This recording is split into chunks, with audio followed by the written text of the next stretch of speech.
à toutes, bonjour à tous, bienvenue dans ce petit tuto dédié à la coloration végétale herboriste. Ce petit tuto-ci va être un peu différent des précédents. On a abordé jusqu'ici la préparation et l'application de la coloration végétale, chose relativement importante. On a abordé les différents types de formules, des formules de base, en double application.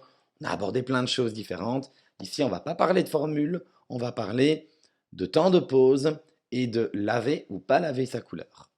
Tout d'abord, les temps de pause. Il faut savoir que dans les différents tutos donnés jusqu'ici, j'ai donné des temps de pause de référence pour chaque formule.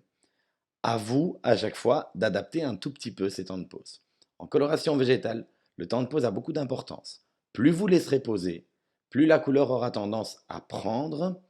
Ça vaut pour les différents pigments présents dedans. Ça veut dire que quand vous laissez poser une couleur plus longtemps, les tons chauds prennent plus, mais également les tons foncés. Ce qui veut dire que quand vous appliquez une couleur qui ne contient que des tons chauds, par exemple une formule de cuivre ou une formule de rouge, plus vous allez laisser poser, plus ça va prendre intensément. Si par contre vous appliquez un mélange contenant du brun, du châtain, du black intense, de l'Indian black, donc des tons froids, attention, plus vous laisserez poser, plus ça aura tendance à foncer et à neutraliser, donc vous sortirez des couleurs un peu plus foncées et un peu plus neutres en résultat final. Vous allez aussi devoir, même si les temps de pause de référence ont été donnés pour chaque formule, les adapter un tout petit peu à l'épaisseur de vos cheveux. Si vos cheveux sont très fins, vous allez toujours choisir le temps de pause le plus faible donné dans les explications. Si vos cheveux sont plus épais, vous allez plutôt sélectionner le temps de pause plus élevé, plus long. Essayez toujours de comprendre et d'analyser vos cheveux. Si vos cheveux sont très fins, qu'ils prennent très vite la couleur, vous pouvez faire des temps de pause plus réduits. S'ils sont très épais et qu'ils prennent plus difficilement la couleur, même quand vous aviez l'habitude avant d'en faire en chimie ou en naturel déjà précédemment, si vos cheveux ont difficile à prendre, n'hésitez pas à pousser les temps de pause un petit peu plus pour avoir une meilleure prise en résultat final. Il est aussi très important, lorsque vous faites vos temps de pause, de bien emballer vos cheveux dans du film alimentaire, dans du cellophane. Le film alimentaire, le cellophane, quand vous emballez bien la chevelure, va vous permettre de garder la chaleur et l'humidité pour ne pas que la couleur sèche en bordure et donc prenne moins bien sur ces zones pourtant si importantes vu que c'est là qu'on a les petits cheveux blancs en général. Donc, temps de pause à adapter en fonction de l'épaisseur de vos cheveux, du type de formule. C'est pour ça que les temps de pause ont été donnés en fonction des formules dans les tutos précédents.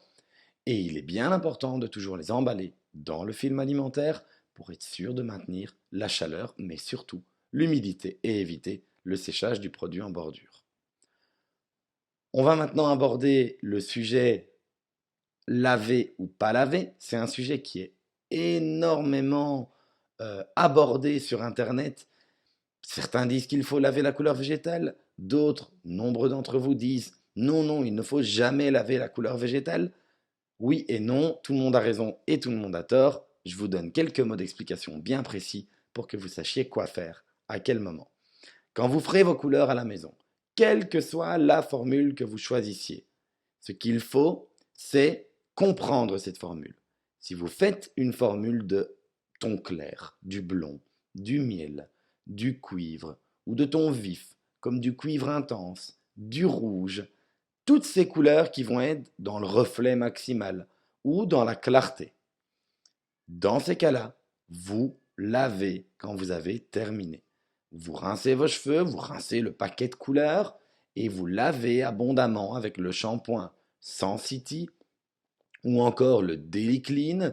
Donc le Sensity ou le Daily Clean sont vraiment les deux shampoings les plus adaptés pour laver la coloration végétale herboriste quand vous la faites chez vous. Ces deux shampoings sont, comme tous les autres produits, possibles à acheter sur le webshop herboriste.fr ou sur les sites de vos coiffeurs, sur les webshops des sites partenaires, donc de vos coiffeurs habituels. Et quand vous avez terminé de laver avec le shampoing Sensity ou Daily Clean, vous faites un Natural Color, donc un conditionneur Natural Color, qui est un spray à base de vinaigre de cidre et qui vous permettra de fixer la couleur dans le temps, d'avoir plus de durabilité, plus de brillance. Si vous n'avez pas le Natural Color, que vous n'avez que le conditionneur Daily Care, une crème à base de protéines de riz et de lavande, Vous pouvez également l'utiliser, ça ne fera pas de mal à votre couleur. Il est préférable d'utiliser le Natural Color, mais du Delicaire peut très bien convenir aussi. Donc, en gros, quand vous faites une couleur claire, lumineuse, intense, vous lavez avec le shampoing Sensity Daily Clean et le conditionneur Natural Color ou Delicaire. Quand par contre vous faites des couleurs plus foncées, avec un mélange de ton froid et de ton chaud, ou que vous faites une double application, il faudra à ce moment-là que vous analysiez le résultat de couleur que vous avez atteint, que vous rinciez vos cheveux dans la douche ou dans le bain. Armez-vous, équipez-vous d'un petit miroir pour l'avoir à portée de main quand vous avez terminé de rincer votre couleur et pour pouvoir vérifier le résultat que vous aurez atteint sur les cheveux. Si le résultat vous plaît bien, si la couleur que vous avez atteinte est exactement la couleur que vous souhaitiez, on ne chipote pas. Vous lavez, comme dit précédemment, avec les shampoings adaptés et les conditionneurs adaptés. En lavant la couleur, vous allez stopper ce qu'on appelle l'oxydation, vous allez stopper l'évolution de la couleur, qui évoluera encore un tout petit peu dans les 24 à 48 heures qui suivent, mais légèrement. Elle va se neutraliser un petit peu, elle va s'intensifier un peu, elle va continuer à bouger juste comme il faut pendant 24 à 48 heures, mais très faiblement, vous aurez donc stabilisé le résultat de couleur. Si par contre, quand vous vérifiez avec le petit miroir, dans la douche ou dans le bain, vous vous rendez compte que vous n'avez pas atteint exactement la couleur que vous souhaitiez, c'est encore un petit peu trop cuivré, c'est un petit peu trop froid, vous avez atteint un ton légèrement verdâtre en racine, ne vous en faites surtout pas. Vous ne lavez pas. Vous rincez abondamment à l'eau claire, vous faites un conditionneur, soit le Natural Color, soit le Delicaire, bien que dans ce cas-ci, le Natural Color est quand même idéal pour travailler, émulsionner, si on peut dire, la couleur en racine et donc décrocher une partie de la poudre qui pourrait rester collée au cuir chevelu et aux cheveux. Vous rincez abondamment et vous laissez vieillir pendant 24 à 48 heures. Le fait de ne pas avoir fait de shampoing, vous avez quand même fait le conditionneur, donc vos cheveux seront quand même légers et faciles à coiffer. Mais vous n'avez pas fait de shampoing, vous n'avez donc pas mis de saponine, de molécules de savon.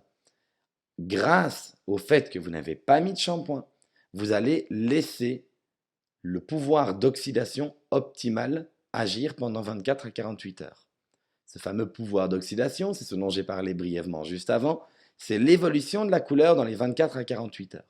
Ce qui veut dire qu'en contact avec l'air libre, avec l'oxygène, c'est bien entendu, vous doutez, un peu plus compliqué que ça, mais j'utilise des mots les plus simples possibles pour que ce soit bien compris par tout le monde et pour que ce ne soit pas un cours de chimie approfondie. Mais ce principe d'oxydation, c'est une évolution de la couleur pendant 24 à 48 heures grâce au contact à l'air libre. Si vous ne lavez pas, que vous ne mettez pas de shampoing, la couleur va évoluer énormément. Elle va vraiment se stabiliser. Le vert va s'en aller, le trop cuivré va s'en aller et tout va se stabiliser. Laissez le temps au temps pour faire son action. La couleur végétale, ça a besoin d'un peu de temps pour s'installer. En gros, conclusion, quand vous êtes contente de votre résultat de couleur avec votre petit miroir, vous lavez. Quand vous n'êtes pas tout à fait contente, que vous souhaitez que ça évolue encore un peu pour aller vers du mieux, vous ne lavez pas. Mais dans tous les cas, vous faites votre conditionneur. Un grand merci pour l'attention que vous m'avez encore une fois donnée. N'hésitez pas à aller visionner les autres petits tutos donnés par moi et mes collègues pour avoir un maximum de clés et d'armes en main. Bonne journée et à très bientôt. Au revoir.